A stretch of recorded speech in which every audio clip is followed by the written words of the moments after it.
tu te demandes toujours, est-ce que l'équipe a vraiment envie de gagner? Est-ce qu'elle est vraiment là pour jouer et tout?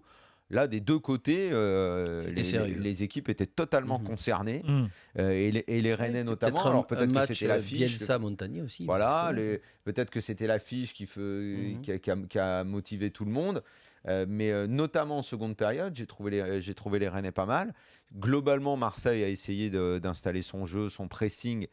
Mais là, ça peut être une limite, et on le voit, ça fait 2 défaites de suite maintenant, c'est que quand tu installes ce jeu de pressing, quand tu as des situations et que tu n'exploites plus, que tu es plus efficace et que tu t'ouvres un peu, ça laisse des espaces que pas mal d'équipes vont pouvoir, dont pas mal d'équipes vont pouvoir profiter. Et Rennes notamment, qui sur la fin notamment du match, était souvent dangereux. Le problème de cette équipe de Marseille, en fait, que ce soit en championnat ou en Coupe de la Ligue, quand tu vois cette façon de jouer avec Bielsa, c'est de suite faire le pressing, récupérer le ballon et de suite attaquer.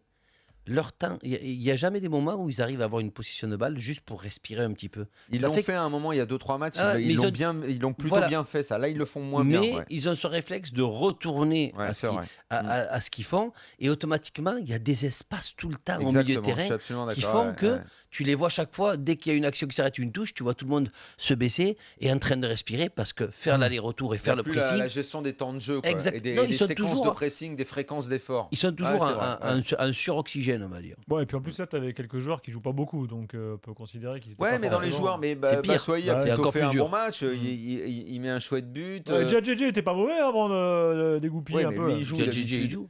T'as Barada aussi. Mais tu vois, sans être étincelant, ils peuvent le gagner le match, parce que les 2 buts rennais, les erreurs des Marseillais, le premier, l'autre il fait une tête dans les 6 mètres sans sauter.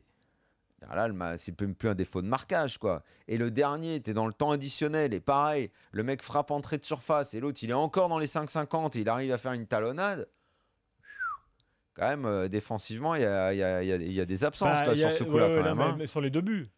Ce que je te dis, sur les 2, il y a grosses absences des Marseillais. Tu sais, quand un nouvel entraîneur vient, il y a une façon de travailler et tout, tu as une concentration maximale, Daniel, et au fur et à mesure, avec l'habitude, la concentration maximale que tu as de 100%, elle s'effrite légèrement. Donc si tu n'as pas vraiment des leaders qui disent tout le temps, il faut qu'on continue comme ça, chacun de son côté va moins s'envoyer la pierre parce que ça va bien, et ce manque de concentration de 200 qui passe à 50% s'effrite, et ça fait des buts comme ça. Donc il faut qu'il fasse attention, Marseille.